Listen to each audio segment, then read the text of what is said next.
Andrei Bielo-Houssov m'a parlé du respect du moratoire négocié après la proposition du président Trump le 18 mars lors de son entretien téléphonique avec notre président. Bielo-Houssov m'a dit que ce moratoire n'était pas respecté, que les installations énergétiques de la Fédération de Russie subissaient des attaques depuis tout ce temps, peut-être avec un intervalle d'1 ou 2 jours. Il a énuméré les sites qui ont été touchés par les drones ukrainiens au cours de cette période, y compris hier soir. En même temps, l'armée russe respecte le moratoire que le président a ordonné de suivre lors de sa conversation téléphonique avec Trump le 18 mars. Vous vous rappelez peut-être qu'il a également dit qu'au même moment, 7 drones se dirigeaient vers l'Ukraine pour frapper des cibles, mais qu'ils avaient été détruits par nos forces de défense antiaériennes et par un avion qui était en service cette nuit-là. Depuis lors, nous respectons à 100% cet accord avec le président Trump.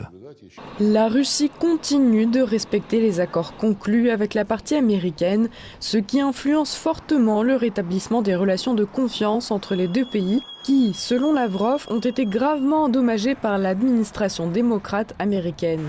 La planification de la deuxième rencontre russo-américaine marque un certain succès dans l'établissement de contacts bilatéraux entre le Kremlin et la Maison-Blanche, ainsi que dans la signature d'accords permettant la résolution du conflit en Ukraine.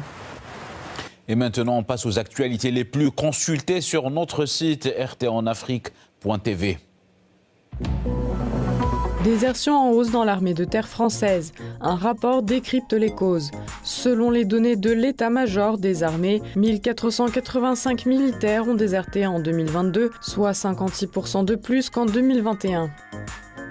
Plan Sénégal 2050, tripler le PIB par habitant et réduire la pauvreté à 10%. Dans un contexte de refondation politique et économique, Dr Alioune Dione, ministre sénégalais de la microfinance, de l'économie sociale et solidaire, détaille pour RT en français les principaux changements apportés par l'administration Diomaye Faye. Le statut de puissance nucléaire de la France dépend désormais de ses anciennes colonies et de la Russie. Les dirigeants français proposent aux pays européens leur parapluie nucléaire en cas de réduction de la présence des troupes américaines.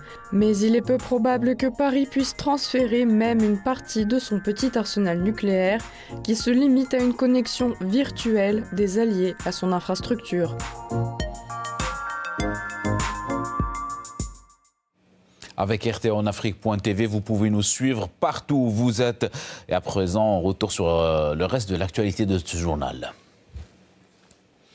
Le président américain Donald Trump vient d'annoncer de nouveaux droits de douane à partir de ce jour, le 3 avril. On représaille aux restrictions en cours imposées par les partenaires commerciaux de Washington.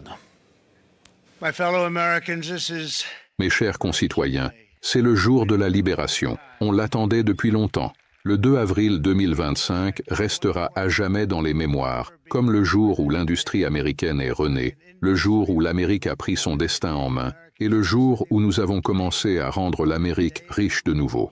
Nous allons la rendre riche, grande et riche. L'Union européenne est vraiment très dure en affaires. On pense que l'UE est très amicale. En fait, ils nous dépouillent. C'est tellement triste à voir. C'est tellement pathétique. 39%. Nous allons leur facturer 20%. En gros, ils vont payer la moitié. Dans ce contexte, l'Union européenne est en alerte et se dit prête à négocier. Pour en parler, nous avons reçu dans notre studio Daria Vaganova. Le conflit actuel va bien au-delà d'un différend commercial. Donc, rappelons toutes les déclarations de Donald Trump sur la Russie, sur l'Ukraine, sur le Groenland, l'OTAN.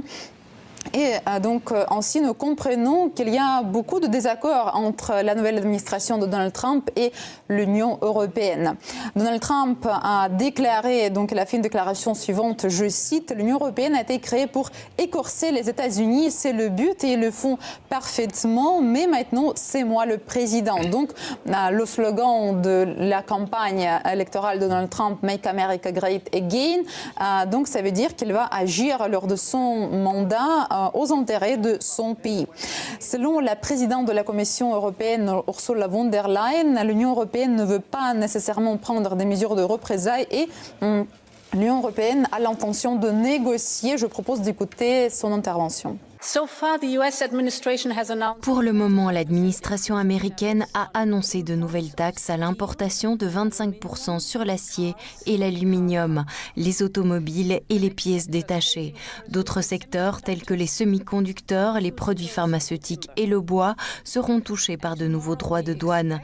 Et on attend une autre annonce prévue demain portant sur les droits de douane réciproques qui s'appliqueront immédiatement à la quasi-totalité des marchandises et à de nombreux pays dans le monde. Les usines américaines paieront davantage pour s'approvisionner en composants fabriqués en Europe. Cela entraînera des pertes d'emplois, cela instaurera de nouvelles procédures douanières, créant ainsi un monstre bureaucratique.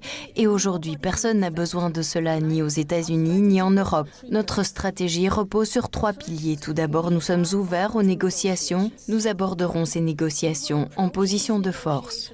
Donc Ursula von der Leyen garde son sang-froid, mais il y a ceux qui paniquent. Par exemple, Giorgia Meloni, la première ministre italienne, qui s'est exprimée aujourd'hui sur l'intention de Donald Trump. Elle a déclaré que l'introduction de nouvelles taxes va avoir des conséquences sur les producteurs italiens.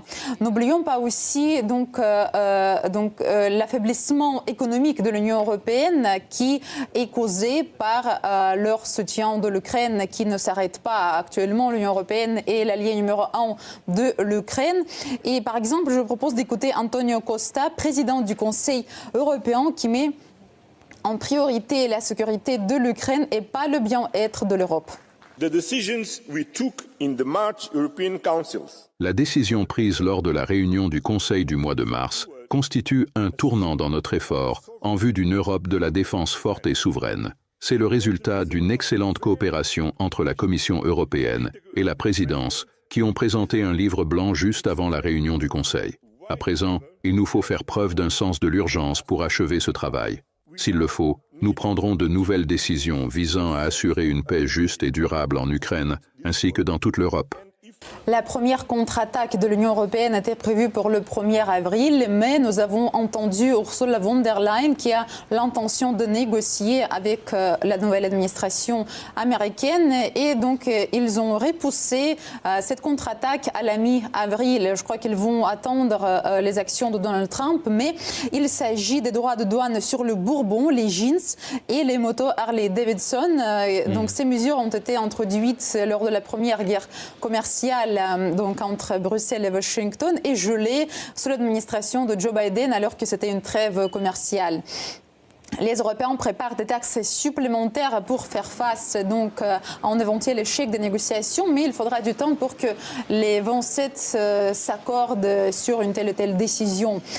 Je veux aussi parler d'un outil qui n'a jamais été utilisé en bazooka commercial. C'est un nouveau outil de l'Union européenne.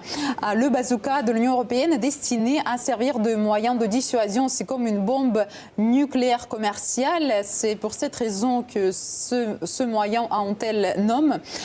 Ces mesures sont bien plus larges que des droits de rétorsion sur les marchandises. Donc, qu'est-ce que cela veut dire? L'Union européenne imposera des droits de douane de rétorsion sur les produits américains, mais selon la publication d'El País, le journal espagnol, Bruxelles ne va pas s'arrêter là et Bruxelles envisage d'utiliser ce bazooka qui lui permettrait de fermer le marché européen en certains biens ou services, voire d'interdire aux entreprises américaines de participer à des appels d'offres publics ou à des projets financés par le budget de l'Union européenne. Pour terminer, je voulais dire que le partenariat entre les États-Unis et l'Union européenne en matière de commerce et d'investissement n'a pas d'analogue dans le monde. Il a continué à se développer malgré la première guerre commerciale sous le premier mandat de Donald Trump. Et au cours des 10 dernières années, le volume des échanges mutuels de biens et de services a doublé. Parlant en chiffres, selon les estimations de l'Union européenne, le volume des échanges commerciaux atteint 1,5 milliard de dollars, ce qui correspond à 30% du commerce mondial. Les chiffres que nous ne verrons plus si les mesures sont prises.